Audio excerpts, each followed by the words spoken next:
तद्विष्णु परमं पदं सदा पश्यन्ति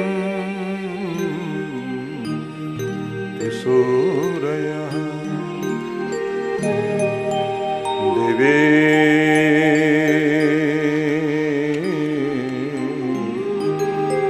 चक्षुराततं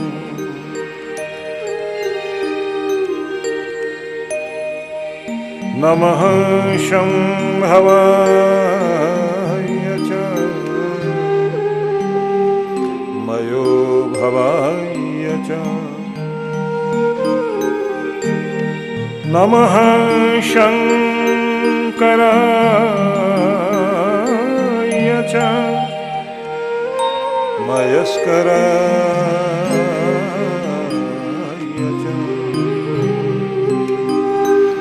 नमः शिवाय च शिवतराय च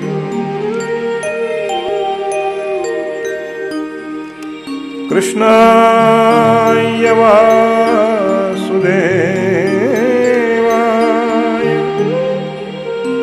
हरये परमात्मने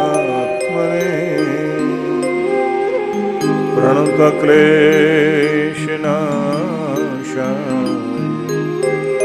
गोविन्दाय नमो नमः। आपदामपहर्तारं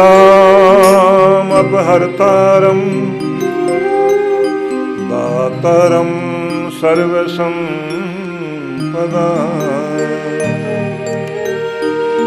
लोकाभिरामं श्रीरामं भूयो भूयो नमाम्यहम्।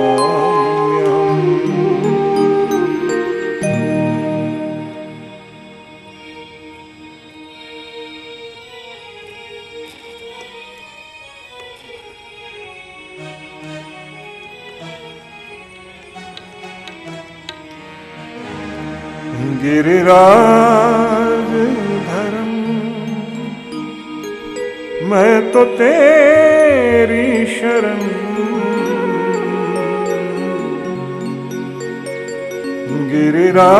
गिरिराजधरं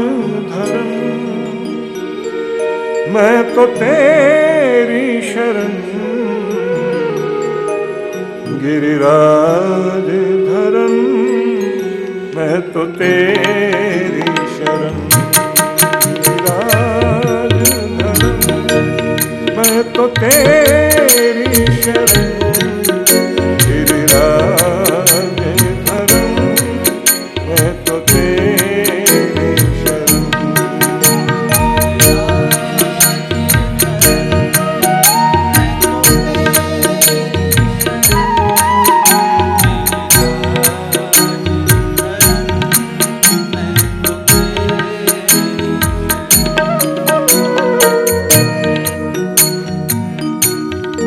हम समझते हैं कि अपनी चिंता हम ही कर रहे हैं, अपना भय हम ही मिटा रहे हैं, अपनी उलझनों से हम लड़ रहे हैं, पर संपूर्ण अस्तित्व, इस ब्रह्मांड का मालिक, जन्म देने वाला पिता हमारी रक्षा करता, हमारी चिंता करता है। उसके भय मुक्त करने से ही हमारे भय जाते हैं।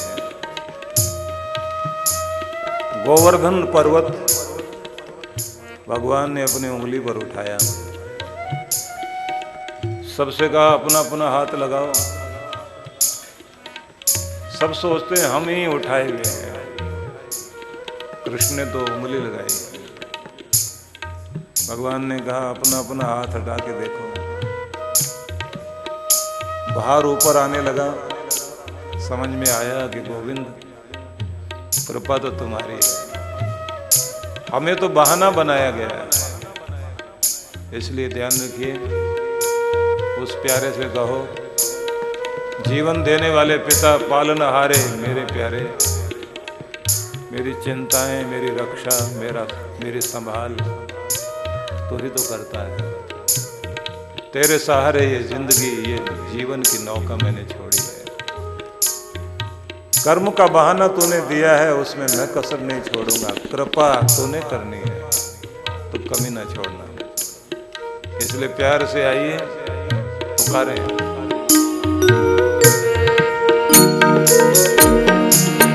मेरी राज धर्म, मैं तो तेरी शरण। मेरी राज धर्म, मैं तो तेरी शरण।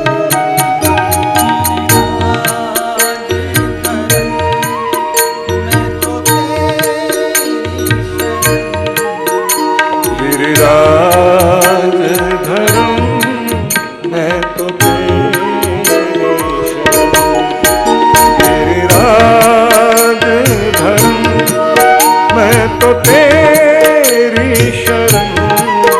मेरी राज धर्म, मैं तो तेरी शरण। मेरी राज धर्म,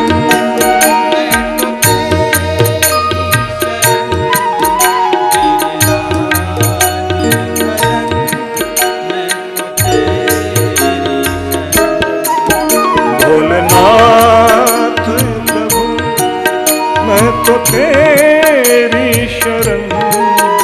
दयानाथ प्रभु, मैं तो तेरी शरण।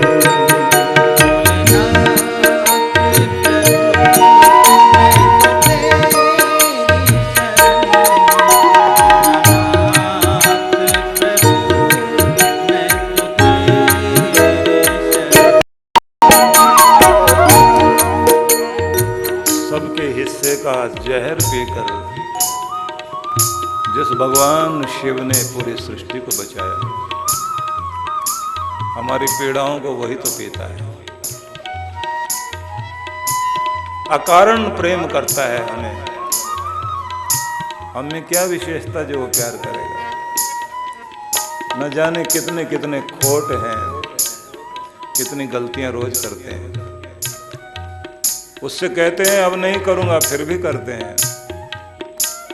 जैसे कोई माँ अपने बच्चे को अच्छा है या बुरा है छोड़ती नहीं, वो प्यारा प्रभु भी हमें छोड़ता नहीं है। इसलिए उसकी शरण लें, और इसीलिए उसे शिव कहा गया। कल्याण ही करेगा, भला ही करेगा। माँ का प्यार मिठाई खिलाने में ही नहीं दिखाई देता, कड़वी दवाई पिलाती है उसमें भी प्यार है। थप्पड़ लगा दे उसमें भी प्यार है, गले लगाए वो भी प्यार है। पीटेगी बच्चे को, बच्चा भी रोएगा, माँ भी रोएगी। आपके आंसू की कद्र करने वाला दुनिया में कौन? हंसेगी दुनिया, पर सबके आंसू का हिसाब जहां होता है वो प्यारे का दर है, उस प्रभु का दर है। पूरी दुनिया से विमुख हो जाना, लेकिन अपने भगवान से विमुख कभी ना होना। बहाने बनाकर हर चीज से हम भाग जाते हैं, और हर बहाना बनाओ भगवान तक आने का। सब छोड़ा जा सकता है, उसे मत छोड़ना। तुमने उसे पकड़ा, वो भी पकड़ के रखेगा। अपने नियम को मजबूती से पकड़ लेना। तुम्हारे हाथ नहीं पकड़ पाएंगे, लेकिन तुम्हारा दिल जरूर पकड़ लेगा उसे। तुम्हारा प्रेम पकड़ सकता है भगवान को, नहीं तो किसमें ताकत है? सर्वशक्तिमान को अपना बना सके, इसलिए प्यार से कहिए,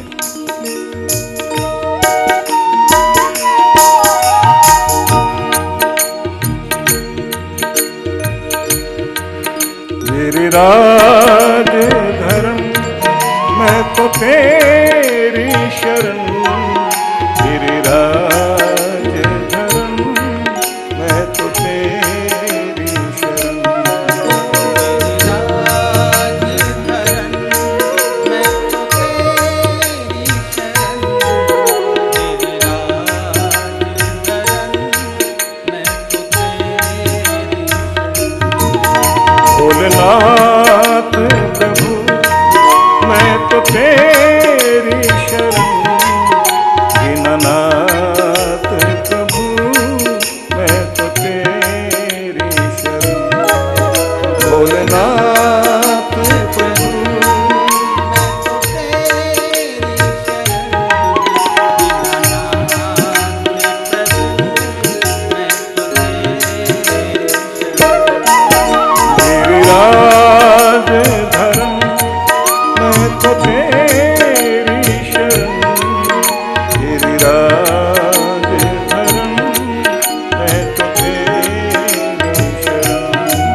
शरण, दयानाथ प्रभु मैं तो तेरी शरण। रघुनाथ प्रभु मैं तो तेरी शरण, दयानाथ प्रभु मैं तो तेरी शरण।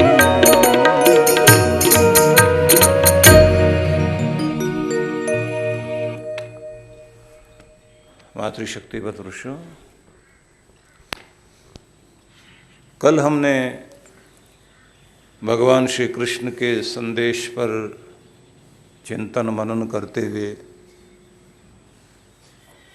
इस महत्वपूर्ण बिंदु पर अपने मन को स्थिर किया था। भगवान कहते हैं मय्येव मन आधस्व, मुझ में अपने मन को अर्पित कर दीजिए, अपना मन मुझे दो। कृष्ण मन मोहन है, मन को मोहते हैं। समर्पण करना है मन का, न धन काम आएगा भगवान के लिए, न तन। दुनिया चाहेगी आपका तन धन, भगवान आपका मन चाहता है। मन को खो दीजिए भगवान में। और भगवान ये भी कहते हैं अपनी बुद्धि को तुम मुझे दो, मयि बुद्धिम निवेशय। बड़ा अद्भुत शब्द है निवेशय। अपनी बुद्धि का निवेश मुझ में करो। आप पैसा निवेश करते हैं ना, अपना धन लगाते हैं कहीं बढ़ने के लिए, सुरक्षित रहने के लिए। जिंदगी को सुरक्षित रखना चाहते हो तो कृष्ण कहते हैं अपनी बुद्धि को मेरी तरफ लगा दीजिए। मतलब सारे काम बुद्धिपूर्वक दिव्य कर्म करने वाले बन जाइए। बुद्धि नटवर लाल की भी है, धूर्तों के पास भी बुद्धि है,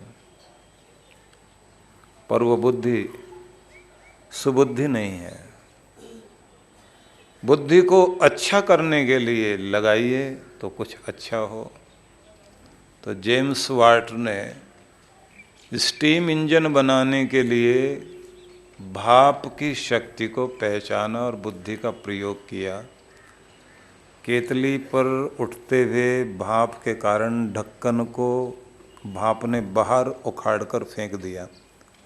तो समझ में आया कि एक बहुत बड़ी ताकत है इसमें। 20 साल उस व्यक्ति ने फिर मेहनत की इस शक्ति का प्रयोग करने के लिए, तो बन गया स्टीम इंजन। माल ढोने वाली गाड़ियां बन गई। अपने यहाँ भी कुछ लोगों ने प्रयोग किया, आग पानी सबको इकट्ठा किया, ऊपर लगाई आग, नीचे रखा पानी, बीच में लगाई नली और बना दिया हुक्का, और मुंह से धुआं छोड़ रहे हैं बैठ के भले लोग। अपना कलेजा जला रहे हैं और पर्यावरण खराब कर रहे हैं। लगाई ना बुद्धि। कृष्ण कहते हैं कि ये बुद्धि मुझ में निवेश करो। मुझ में निवेश करने का मतलब है कि जब तुम्हारी बुद्धि में भी मैं रह जाऊंगा तो फिर तुम जो करोगे, भले ही तन मिट जाए लेकिन तुम्हारे कार्य दुनिया में याद किए जाएंगे। परिणाम उसका ये होगा कि तुम भी जहां जिस जन्म में जिस शरीर में होंगे, तुम्हारे पुण्य कार्य तुम्हें वहीं ठंडक पहुंचा रहे होंगे, वहीं शांति दे रहे होंगे। तो ये था संदेश कल का। अब चिंतन करते हैं आज की कड़ी पर। तो भगवान जी ऊपर आपका पूरा ध्यान रख रहे हैं। अभी तो उनका कार्य है, अगर वो खुद अपने छींटे बरसाने आएंगे तो उनकी मर्जी, उनका सत्संग सही। तो तब तक के लिए चर्चा कर लेते हैं। तो मेरे साथ आप लोग उच्चारण करेंगे, अथ चित्तम समाधातुम न शक्नोषि मयि स्थिरम अभ्यास योगेन ततो माम इच्छ आप्तुम धनंजय। अभ्यासेपि असमर्थोसि मत कर्म परमो भाव मदर्थम अपि कर्माणि कुर्वन् सिद्धिम एव आप्स्यसि।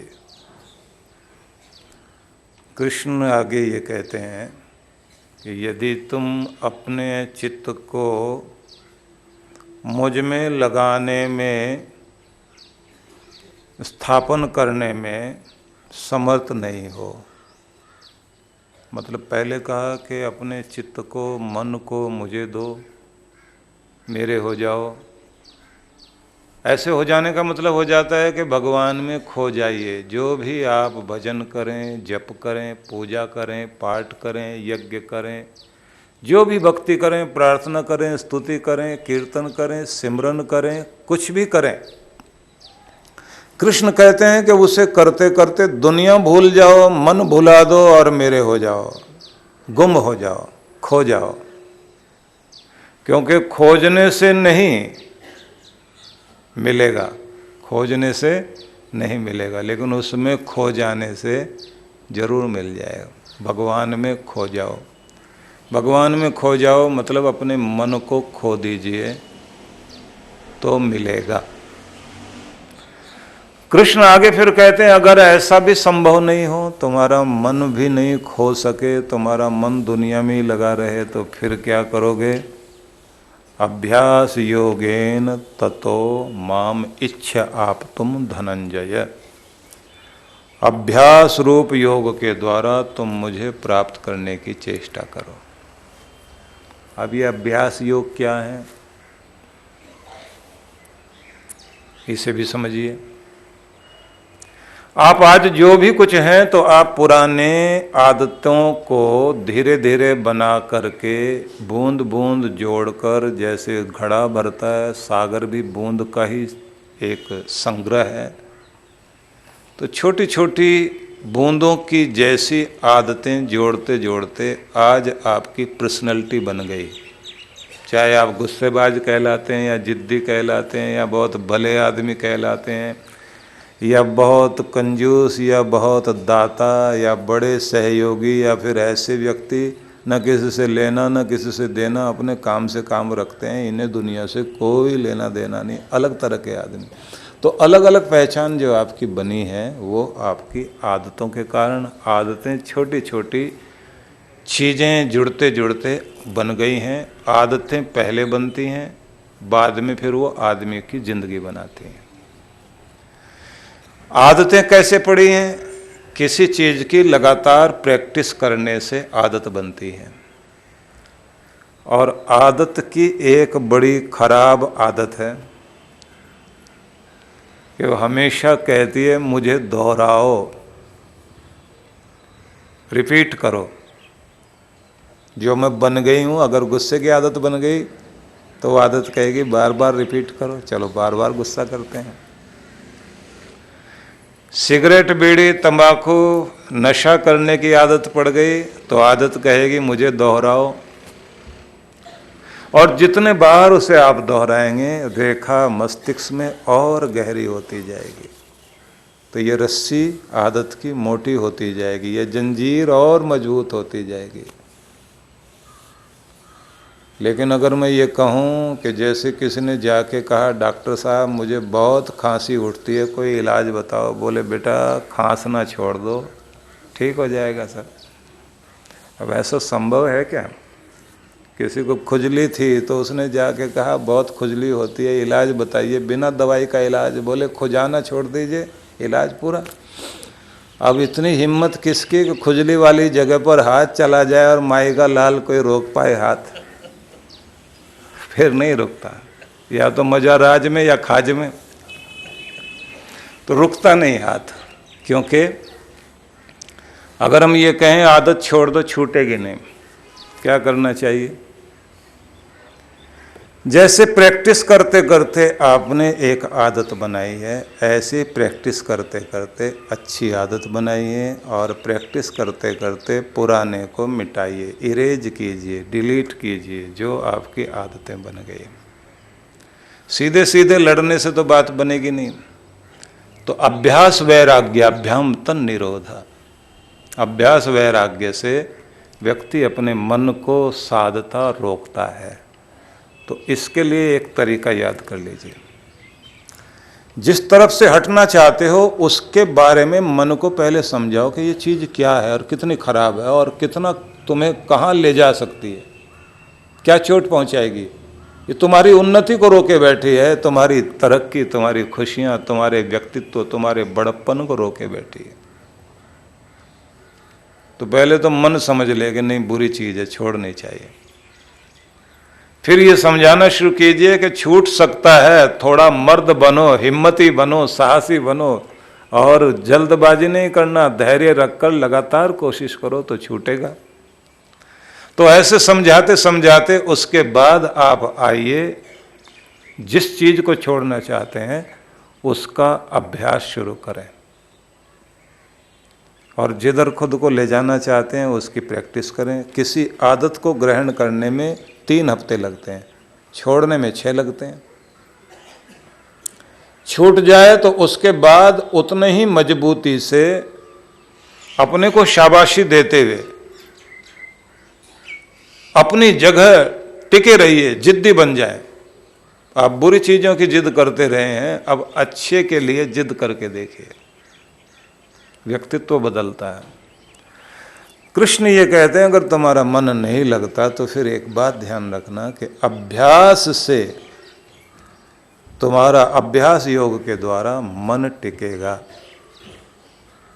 यहां एक बात याद रखनी है, हम ये सोचें सारा वातावरण ठीक हो जाए, घर के लोग ठीक हो जाए, शांति बन जाए घर में, फिर तो भक्ति करें, फिर तो पूजा करें, लोग सहयोग तो करें, तो संभव नहीं है। पूरी दुनिया में बिखरे हुए कांटे आप नहीं काट सकते, अपने आसपास थोड़े से कांटे हटा भी लिए फिर कहीं ना कहीं उगाएंगे। तो तरीका यही है कि अपने पाँव में जूते पहनिए और उसके बाद आप निकलिए, तो कोई कांटा आपको नहीं चुभेगा। अपने कवच को तैयार कर लीजिए, अपने अंदर क्षमता पैदा कीजिए कि शोर शराबे के बीच भी आप अपना मन भगवान में लगाएं, चलते फिरते, उठते बैठते, सोते जागते अपनी भक्ति करें। समुद्र में स्नान करने के लिए किसी ने कहा अमावस्या वाले दिन समुद्र स्नान बहुत लाभकारी होता है। व्यक्ति गया सुबह से और दोपहर तक बैठा रहा, किसी ने पूछा स्नान क्यों नहीं कर रहे हो? बोले लहरें शांत हो जाएं तो उसके बाद जाएं, डुबकी लगाएं। तो लोग हंसने लगे, बोले समुद्र में लहरें कभी शांत नहीं होती। तो किसी बड़े ने एक बात कही कि बात समुद्र की नहीं है, संसार समुद्र की लहर भी कभी शांत नहीं होती। एक समस्या जाएगी दूसरी आ जाएगी, एक शोर मिटाओगे दूसरा शोर शुरू हो जाएगा, एक को ठीक करोगे दूसरा चिल्पांव करेगा घर में, क्या करोगे फिर? इस सब के बीच में अपना मन टिकाना जिस दिन आपको आ गया तो समझ लेना आपको अभ्यास योग आ गया कि इसी के बीच में अभ्यास करते हुए भगवान से जुड़ जाना है, अपना कर्म करते करते परमात्मा से जुड़ना है। अपनी भक्ति वाले स्थान में बैठकर भक्ति कीजिए। लेकिन जैसे ऑफिस में जाते हैं तो जैसे वो अपनी कुर्सी पर बैठने लगे तो एक बार उस कुर्सी को देख करके और कहना ये कुर्सी तेरी कृपा है, तूने दी, ये नौकरी तूने दी तो आज यहाँ बैठा हूँ। कितने लोग हैं अभी भी लाइन में लगे हुए, नौकरी की तलाश में लगे हुए हैं, तूने दिया तो मैं बहुत बहुत आभारी हूँ भगवान। यहाँ कर्म कर रहा हूँ लेकिन तुझसे जुड़कर, तेरा नाम लेकर, तेरे सहारे से, और कुर्सी पर बैठकर अपनी जिम्मेदारियाँ पूरी करना और जिम्मेदारी पूरी करते हुए मालिक को आप याद करके और धन्यवाद देकर कर्म करें। देखिए कर्म करने के बहुत सारे तरीके बताए गए, जो कुछ पॉइंट्स आपको मैं बाद में लिखवाऊंगा, वो सब आप लोग लिख भी लेना, याद भी रख लेना। अभी जो मैं बता रहा हूँ उसे आप सिर्फ याद करें कि जब आप अपने घर में बैठे हैं, काम करने लग गए, महिलाएं रसोई घर में जाती हैं तो भोजन को प्रसाद बना दो, नाम जपते हुए मन मन में नाम चलता रहे, भोजन को अमृत बनाओ, एक प्रेम भरी दृष्टि डालते हुए परमात्मा को याद करके उस भोजन को छोकर कहो कि मेरे परिवार के लिए प्रभु है ये अन्न, लेकिन जब तुम्हें याद किया जाता है और तुम्हारा नाम लेकर तैयार किया जाता है, प्रसाद बनता है, और प्रसाद पर जब भक्ति का रंग चढ़ता है तो फिर वो अमृत बन जाता है जो मेरे घर का कल्याण करने वाला बनेगा। तो आपकी भक्ति पूरी हुई ना। अपने नन्हे बच्चे को खिलाते हुए आंगन में उसे आप बाल कृष्ण के रूप में देखने की चेष्टा कीजिए और उसे अच्छी अच्छी चीजें उसके मुंह से बुलवाओ, खराब चीजें नहीं। तो जो भी कर्म आप करें उसमें मन को जोड़ दें तो वो आपकी भक्ति बन जाएगा। और अगर आप मंदिर में भी बैठे रहे तो कहते हैं ना, कर्म को पूजा बनाइए, पूजा को कर्म नहीं बनाइए। पूजा पाठ को कर्म धंधा मत बनाओ। आपका कर्म धंधा ही पूजा पाठ बन जाए। आप जहाँ रहते हैं वही स्थान मंदिर बन जाए। आपका चलना फिरना परमात्मा की प्रदक्षिणा बन जाए। आपका सोना ही समाधि बन जाए। आपका बैठना ही भगवान की गोद और उसकी शरण बन जाए। आपका भोजन ही उसका प्रसाद और अमृत ग्रहण बन जाए। आपका बोलना ही हरि कथा बन जाए। आपका देखना ही परमात्मा के दृश्यों को देखकर धन्यवाद देने का जरिया बन जाए। आपके गीत ही उस परमात्मा को पुकारने का जरिया बने। तो जो भी आप कर रहे हैं उस सब में परमात्मा को जोड़ लिया जाए। इस सब को हम अभ्यास योग कहेंगे। अभ्यास वो योग वह भी है जहाँ बैठकर भजन कीर्तन ध्यान जिस भी तरीके से आपका मन टिक सकता हो उस मन को टिकाएं। अन्यथा चलते फिरते अपने हाथ में छोटी सी सिमरनी रखो, इतनी 27 मनकों की, तो हाथ में रहेगी, चलाने की इच्छा होगी, और गहने पहनते हो और सब चीजें पहनते हो जो दुनिया की याद दिलाते हैं, दुनिया में अकड़ दिखाते हैं, लेकिन जिस गहने को पहन करके उस मालिक की याद आती हो वो गहना पहन लेना सबसे ज़्यादा शुभ है। इसलिए चलते फिरते अपने हाथ में सिमरनी रखिए, नाम जपते हुए चलिए। तू ही तू, तू ही तू, तू ही तू, सब तेरा ही तेरा। ओम नमः शिवाय, ओम नमः शिवाय, ओम नमः शिवाय। एक एक मनके को चलाते हुए कहना, मैं अपने रब के करीब हो रहा हूं, पाप ताप कट रहे हैं, कष्ट कलेश मिट रहे हैं, मैं अपने प्यारे परमात्मा की शरण ग्रहण कर रहा हूं, दूरियां कम हो रही हैं, मैल गल रहा है, अहंकार मिट रहा है, मेरा जीवन धन्य हो रहा है। तो ऐसा भाव लेकर हाथ में माला रखिए, सिमरन करते हुए चलिए। तो ये सिमरन कल्याण करेगा। तो आप रुद्राक्ष की, तुलसी की, नहीं तो सबसे अच्छी स्फटिक की माला है, तो ये हाथ में रहे। और हाथ में रखते हुए ये याद करना कि खाकी वर्दी देखकर गवर्नमेंट याद आती है। किसी के पास अशोक चक्र लगा हुआ हो ना, दिखाई देता सरकारी आदमी है, और जिसके हाथ में ये चक्र है तो अशोक चक्र देखकर दिखाई देता है गवर्नमेंट, और इसे देखकर लगता है बड़ी गवर्नमेंट, बड़ी गवर्नमेंट का आदमी है। तो उस मालिक की याद आती है। ड्यूटी पर जाने से पहले वर्दी देखते ही पुलिस वाले को भी ड्यूटी याद आने लग जाती है, गवर्नमेंट याद आने लग जाती है, फर्ज पूरा करना है। अपनी माला देखते ही गवर्नमेंट याद आने लग जाए, नाम जपना है, सिमरन करना है। खाली समय श्वास नहीं खाली जाए, श्वासा खाली जात है, 3 लोक का मोल। सारी दुनिया की संपदा भी इतनी कीमती नहीं है जितना तुम्हारा एक एक श्वास कीमती है। तो कबीर ने इसी बात को कहा, कहता हूँ कहे जात हूँ, बजा बजा कर ढोल, श्वासा खाली जात है, 3 लोक का मोल। 3 लोकों की संपदा से भी कीमती तुम्हारा एक एक श्वास है, इसे खाली मत जाने दो, इस पर नाम बसाओ, परमात्मा का नाम सिमरन करते हुए चलो। और इससे ये कहा गया है कि अगर बात कबीर की चल पड़ी तो कबीर की वो पंक्तियां याद कर लीजिए कि भक्ति की सुधि यूं करो जैसे कामी काम, कहे कबीर बिसरत नहीं निस्दिन 8 याम, भक्ति की सुधि यूं करो जैसे दाम कंगाल कहे कबीर बिसरत नहीं पल पल लेत संभाल। भक्ति की सुधि यूं करो जैसे गागर पनिहार, हालत डोलत सूरती में कहत कबीर विचार। भक्ति की सुधि यूं करो जैसे नाद कुरंग, कहे कबीर बिछरत नहीं प्राण तजे तेहि संग। तो बहुत सारी बातें कही, जिसमें इतना याद कर लेना कि कंगाल आदमी के मेहनत की कमाई पॉकेट में है और भीड़ में चल रहा है, बाजार से जा रहा है, तो चलेगा जरूर मार्केट में, भीड़ में चलेगा, लेकिन मार्केट को भी देखेगा, बाजार को भी देखेगा, रंग बिरंगी रोशनियां देखेगा, उबड़ खाबड़ रास्ता, टेढ़ी मेढ़ी सड़कें सब देखेगा, पर हर चीज को देखते हुए दुकान देखी ध्यान जेब पर, भीड़ देखी ध्यान जेब पर, धक्का लगा आगे या पीछे से तो ध्यान जेब पर, सबको देख रहा है लेकिन अपना ध्यान जेब से नहीं हटाता। कंगाल व्यक्ति, गरीब की सारी संपदा, सारा मूल्य जेब पर है, तो चलेगा फिरेगा उठेगा बैठेगा ध्यान जेब पर रहेगा। और पॉकेट कहाँ होती है? लेफ्ट साइड में ऊपर, हार्ट जहां पर है।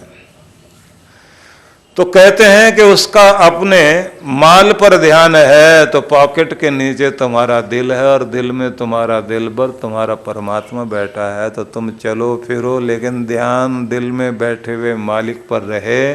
दुनिया देखो लेकिन ध्यान भगवान में रहे, चलो फिरो ध्यान भगवान में रहे। और गरीब जाकर बेचारा मेहनत की कमाई पॉकेट में रखी हुई जाकर पेड़ के नीचे लेट गया, दोपहर में गर्मी थी, हवा चल रही थी, सो गया। लेकिन जब ऊपर से गिरा आम नीचे तो टक की आवाज आई, तो एकदम तुरंत हाथ जेब में गया। सोते हुए भी ध्यान जेब पर है, तो सोते भी उठते भी बैठते भी कुछ भी खटका कहीं हो, अपने मालिक का ध्यान जिसे आता रहे। कबीर कहते हैं बस उसे ध्यान करना, भजन करना आ गया, चलते फिरते उठते बैठते सोते जागते। और ऐसा भी उन्होंने कहा कि जैसे किसी की अभी शादी हुई और वधू अपने मायके गई, तो पीहर में है तो काम करेगी लेकिन ध्यान अपने पति की तरफ लगा रहता है। भोजन करने का समय हुआ तो रुक जाती है, माँ कहेगी बेटी खाती क्यों नहीं? नहीं, उनके खाने का समय अभी नहीं हुआ, वो 1 बजे के लगभग खाते हैं, तो फिर 1:30 बजे खाऊंगे, उन्होंने खा लिया होगा ना। अब माँ कहती वो देख थोड़ी ही रहे हैं। बोले माँ उन्हें दिखाने का मतलब नहीं है, प्रेम अपने आप सब कुछ कराता है, खिला के खाना है। स्वार्थ में आदमी सिर्फ अपना सोचता है, दूसरे का नहीं। प्रेम में हमेशा दूसरे का सोचता है। तो जब प्रेम जागता है संसार का तो दूसरे का ख्याल आता है, और जब परमात्मा का प्रेम जागता है तो बिना ठाकुर को भोग लगाए, बिना नाम जपे, बिना सिमरन किए न भोजन खाना है, न दुनियादारी शुरू करनी है। पहले मेरा रब, बाकी दुनिया बाद में। तो जिसका इस तरह से हर समय ध्यान लगा रहे तो कहते हैं बस उसे भक्ति करने आ गई। हर समय ध्यान अपने परमात्मा में रहे, बाकी दुनियादारी निभाओ, काम करो।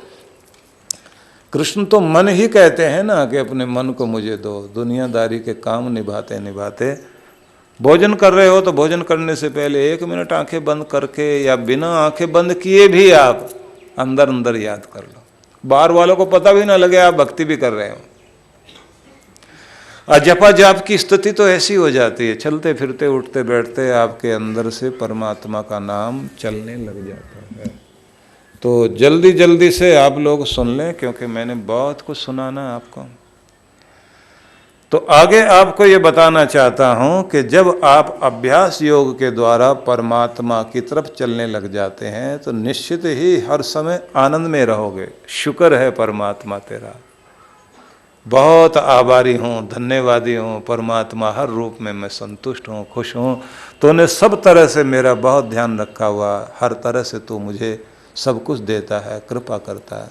कहते हैं परमात्मा को सुख देने पर भी धन्यवाद दो, और अगर कभी कोई कठिनाई जीवन में आ गई तो भी आप जो है उससे मुंह नहीं मोड़ो। किसी न किसी रूप में उसमें भी भला छिपा होता है। कभी कभी जीवन में ऐसी घटनाएं घटती हैं, आदमी कोई जगह छोड़ना नहीं चाहता, किसी व्यक्ति की वजह से वो जगह छोड़नी पड़ती है। लड़ाई झगड़ा कलह कलेश करने वाला व्यक्ति, मैं एक व्यक्ति को जानता हूँ, जो व्यक्ति कहीं नौकरी करता था छोटी सी, पड़ोस वालों ने उसके साथ झगड़ा करना शुरू कर दिया बिना बात के। पंचत्वा अनुगमिष्यन्ते यत्र यत्र गमिष्यसि, विदुर महाराज कहते हैं कहीं दुनिया के कोने में चले जाओ, 5 लोग तुम्हें मिलेंगे ही मिलेंगे। पंचत्वा अनुगमिष्यन्ते यत्र यत्र गमिष्यसि, जहाँ जहाँ जाओगे 5 तरह के लोग मिल जाएंगे। एक जो जाते ही तुम्हारा मित्र बनेगा, और एक जाते ही दुश्मन, उससे आप पसंद ही नहीं आओगे, चाहे कुछ भी कर लेना आप।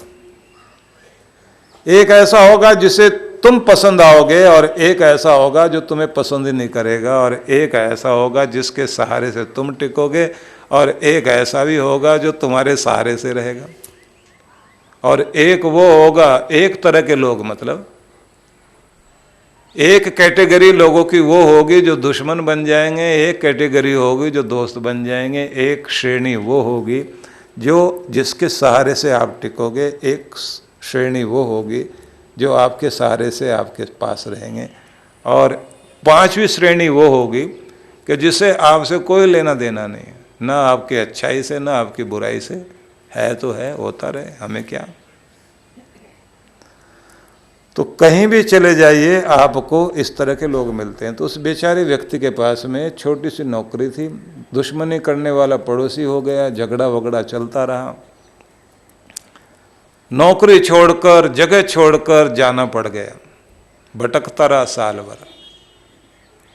मन में आए उस आदमी से बदला लेना, और उसके बाद ये हुआ कि वो व्यक्ति साल भर तक मेहनत करके, छोटे शहर में था तो राजधानी में पहुंच गया। राजधानी में आया, अचानक उसे 2 ऑफर मिले। 2 ऑफर में जो सबसे उसे बेस्ट लगा उसको उसने चुना। चुनने के बाद वो व्यक्ति बहुत बड़ा आदमी बना, बहुत ऊंचाई पे पहुंच गया।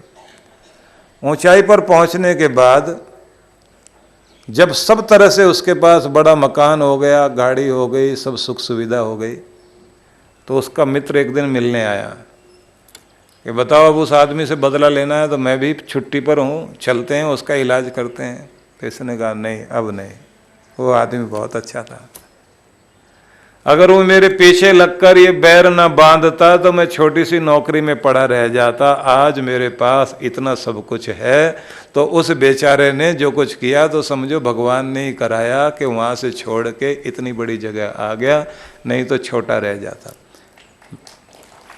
मैंने इसके आपको साधना के समय में 2 उदाहरण सुनाए थे, जो लोग साधना में रहे होंगे उनको बता रहा हूँ, याद करा रहा हूँ। एक नाम मैंने बताया था पेशवाओं के न्यायमूर्ति श्री राम प्रभुणे का, जिसने पेशवा के बेटे को भी फांसी की सजा दे दी थी।